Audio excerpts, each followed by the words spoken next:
ठिकाणी तुमच्या समोर सभागृहामध्ये गेले 2 दिवस जे काय काम चाललंय त्या उद्विग्नतेतून काही मुद्दे महाराष्ट्रातल्या जनतेसमोर यावेत याकरता म्हणून मी समोर आलेलो आहे।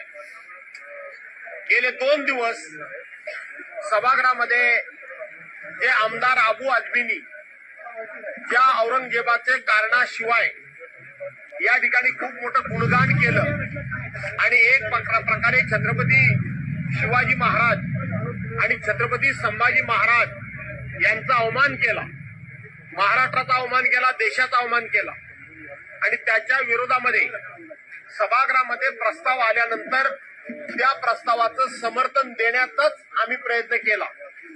आजही अबू आझमी यांना जे निलंबित करण्यात आलेलं आहे त्यांना आमचा सरकारला पूर्णपणे पाठिंबा आहे, कुठेही आमचा विरोध नाही।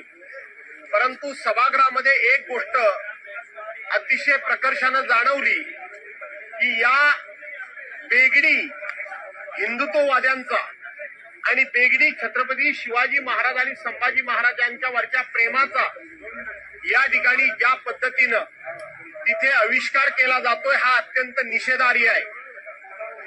सत्ताधारी पक्षाला या विषयावर सातत्यानं बोलायला दिलं जातं आणि विरोधी पक्षाची भूमिका सुद्धा त्या ठिकाणी मांडण्याला संधी दिली जात नाही।